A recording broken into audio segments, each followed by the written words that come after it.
नमस्ते बच्चों, आज अपन पढ़ेंगे ग्रामीण वित्त, रूरल फाइनेंस। क्या है ग्रामीण वित्त? थोड़ा सा सुनिए आप इसको।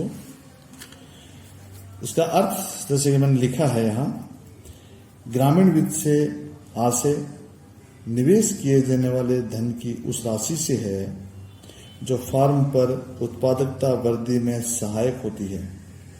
इसमें उत्पादकता वृद्धि के लिए प्राप्त किया गया ऋण एवं उपभोग ऋण जो कृषकों को दक्षता में वृद्धि करने में सहायक होते हैं शामिल किए जाते हैं।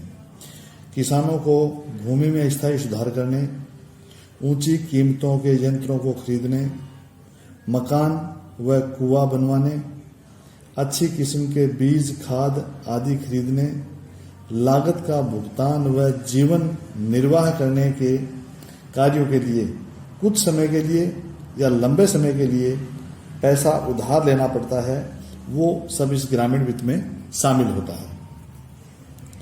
बच्चों, कृषि एक ऐसा व्यवसाय है जिसमें पूंजी की निर्णायक भूमिका होती है। वर्तमान समय में कृषि क्षेत्र में तकनीकी ज्ञान के प्रसार, उन्नत किस्म के बीजों के आविष्कार, उर्वरक एवं कीटनाशक दवाओं के अधिक प्रयोग, कृषि यंत्रीकरण, सिंचाई के लिए विद्युत के उपयोग आदि के कारण कृषि में पूंजी की आवश्यकता पहले से अधिक हो गई है। वैज्ञानिक कृषि के विकास के साथ साथ कृषि क्षेत्र में वित्त का महत्व भी बहुत ज्यादा बढ़ गया है। भारत में भूमि के उपविभाजन एवं अपखंडन के कारण कृषि जोतों का आकार बहुत छोटा हो गया है, इसलिए उस पर कृषि कार्य करना लाभप्रद नहीं है।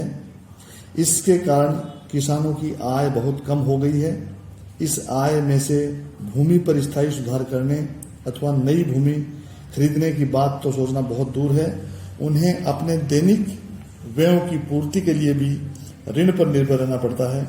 इसलिए भारतीय अर्थव्यवस्था में कृषि वित्त का विशेष महत्व है।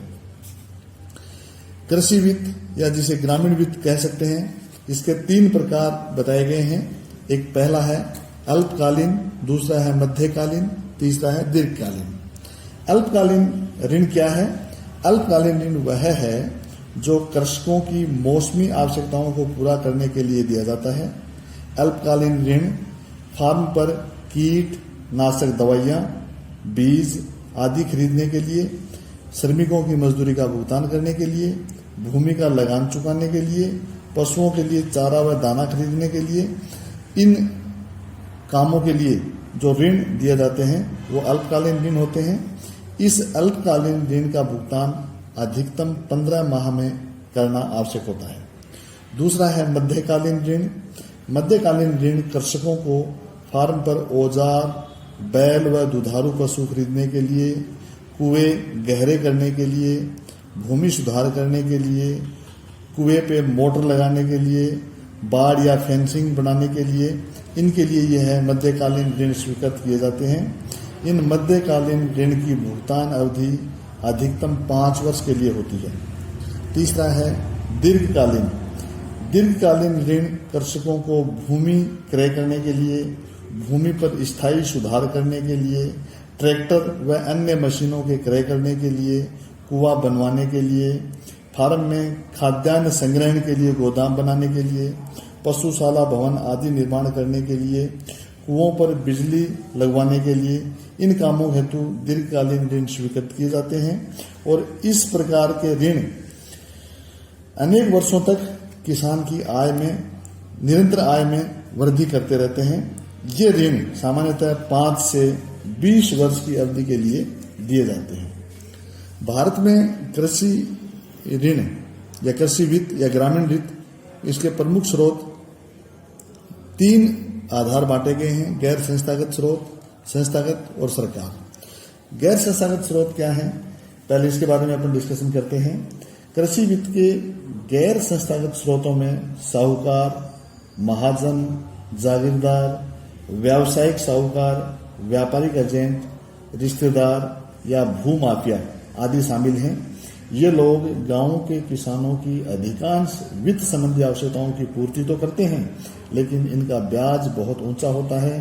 फसल पकने पे नीची दर पे इनकी फसल ले ली जाती है। एक बार इनके चंगुल में अगर किसान फंस जाता है तो उससे बाहर निकलना बहुत मुश्किल होता है। किसानों का ये सर्वाधिक शोषण करने वाला स्रोत है। इसलिए इस स्रोत पर निर्भरता कम करना जरूरी है, नहीं तो किसान की जो हम सुन रहे हैं रोज आत्महत्या करने की बातें आ रही हैं वो और बढ़ेंगी। इसलिए गैर संस्थागत स्रोतों की बजाय संस्थागत स्रोतों पर निर्भरता बढ़े, इसके लिए प्रयास सरकार कर रही है। संस्थागत स्रोत में हम मानते हैं 4-5 शब्द इसमें दे रखे हैं मैंने। एक आरबीआई है, एसबीआई है, सहकारी बैंक है, व्यापारिक बैंक है, भूमि विकास बैंक है, क्षेत्रीय ग्रामीण बैंक है, नाबार्ड है। ये स्रोत दिए गए हैं। मैं सबसे पहले आरबीआई के बारे में बात करना चाह रहा हूं। रिजर्व बैंक ऑफ इंडिया कृषकों को कोई डायरेक्ट ऋण वह नहीं देता, ऋण या सहायता नहीं देता है। यह राज्य सहकारी बैंकों के माध्यम से कृषकों को वित्तीय सहायता प्रदान करता है।